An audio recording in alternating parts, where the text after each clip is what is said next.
Okay, about your house or apartment, rent and key money deposit. Yeah, I was kind of concerned about this before I came. Rent money, there's nothing. You don't have a landlord. The building is owned by the Board of Education, so you don't have to worry about that. Sorry, that's key money.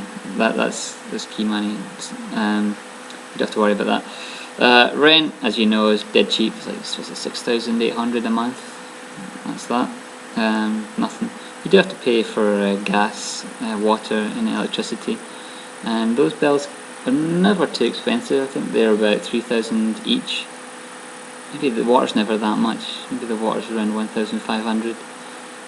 But yeah, gas and electricity is about 3,000 each, I think. It's so small, I've never really noticed it.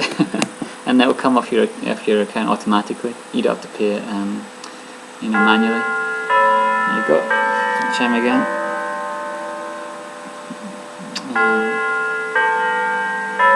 Okay, what you should bring for the apartment. You don't really need anything.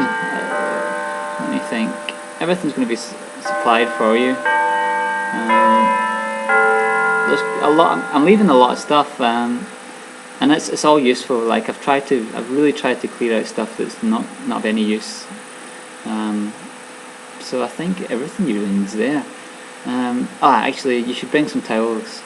When I came, I didn't have any towels. I ended up using like bed sheets for the first couple of days before I went out and bought some towels. So bring a towel. Actually, I've got a bunch of towels, but you're probably going to want to bring your own. I'm not sure I'm going to get rid of them. But yeah, bring some towels. That's my biggest recommendation. Everything else is fine. You won't need anything for the apartment. Beds sorted. Yeah, everything's okay. Furnishings that are supplied, and what do you want to sell? I don't want to sell anything. So bike's yours as well. That bike my predecessor left to me, so he bought it for it was quite expensive when he bought it, and he was kind enough to give it to me. So it's 3 years older now, and it's starting to show its age. It's a little rusty, but yeah, that's yours. Everything else is yours as well. So some stuff's owned by the Board of Education, other stuff it's going to be yours anyway. Actually, I got a bunch of vouchers. Those vouchers I told you about for the English conversation class, and I was going to buy a new toaster oven, but they were sold out in Seikyo, where you have to spend the vouchers. So I'll just leave you those vouchers because they're useless to me. Like, I can only use them in that shop, and I've only got a couple of weeks left. So you can use those vouchers to buy whatever, and kind of, you can put that money towards because the toaster oven was like really old and it's kind of smelly, and it's hard to clean. I've tried my best to clean it, but it's probably best to get a new one. So I'll leave that, and hopefully that'll go towards. It's not much. It's just like a man, like 70 quid, something like that.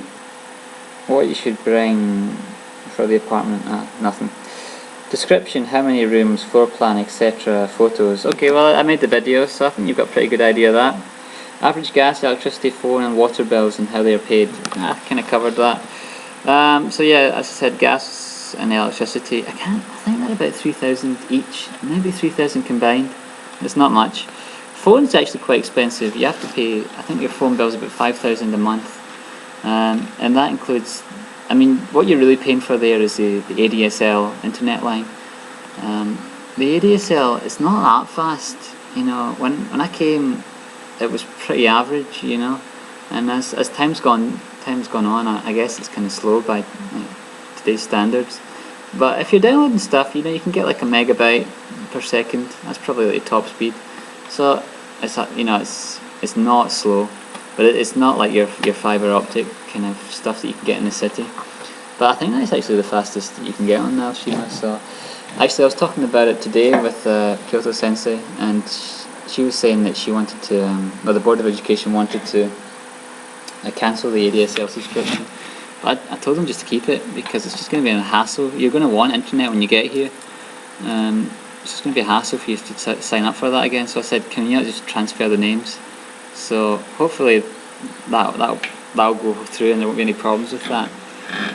So you have to pay the line rental and the ADSL modem and all that sort of stuff, you have to pay that to NTT, like Nippon Telecoms, whatever. It's like BT, but in Japan. So that kind of covers it all, but that doesn't cover your service provider. You have to get that separately, and you can go with a number of companies that provide that. I don't know why it's not all combined, and I still really don't. I've not got my head around how it all works, but I know that it's going to be 5,000 yen for your ADSL modem and line rental, and then an additional 3,000 yen for your internet service provider. So you're looking at 8,000 yen a month for your internet, which is more than your rent. So it's expensive, but I mean, I couldn't imagine living without it. You know, it's one of those necessities that you really need these days. So hopefully get back in touch with me and let me know if that's alright, but I'd really like to get you set up with that pretty soon after you arrive. Who owns the apartment and your relationship to the owner? So I already told you the apartment's owned by the Board of Education, so you don't have a landowner. So if you've got any problems, like I had a problem with the pump in the water pipe just last week, and I just told the Board of Education. They called, they got a plumber around, and it was sorted. I had the same problem with the electricity at one point, so all you have to do is tell one of the teachers, they'll contact the Board of Education and it gets sorted. You've got a really nice situation when it comes to that. You don't have to worry about, you know, a lot of ALTs, they have like independent landowners, landlords and things who have no affiliation with the school, and sometimes communication between, you know, the ALT and the landlord can be a little difficult, but it's all the same thing on Naoshima, so yeah, it's actually really convenient. Okay, rules, pets, overnight guests, etc. Pets, there's no pets, but are you really wanting one?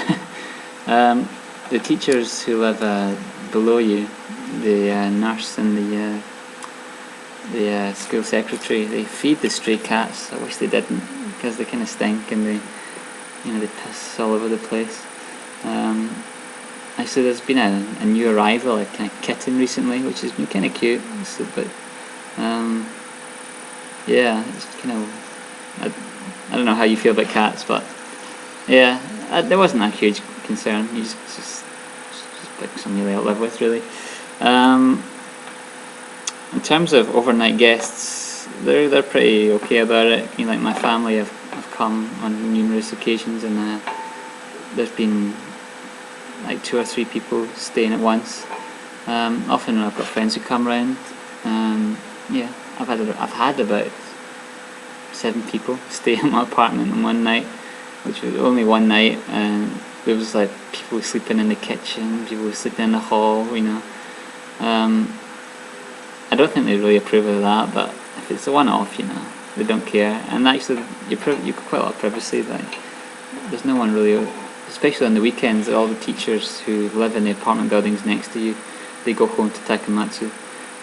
Those buildings are really kind of only their weekday homes, and then they return to their families or their real home at the weekend. So you've usually got the building to yourself. In saying that, the nurse, I think she lives there most of the time, but she'll be leaving, I think, not in April, and you're probably getting new neighbours.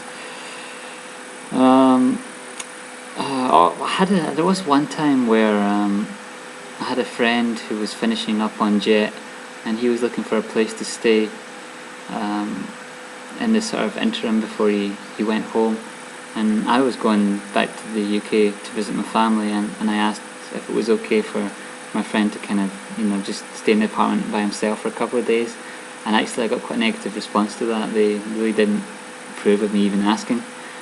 So I'd be a little sensitive about that, but as long as you're in the apartment, yeah, they're really cool about, you know, guests. Actually, you know, one thing actually you should probably be a little bit concerned about is like couch surfing.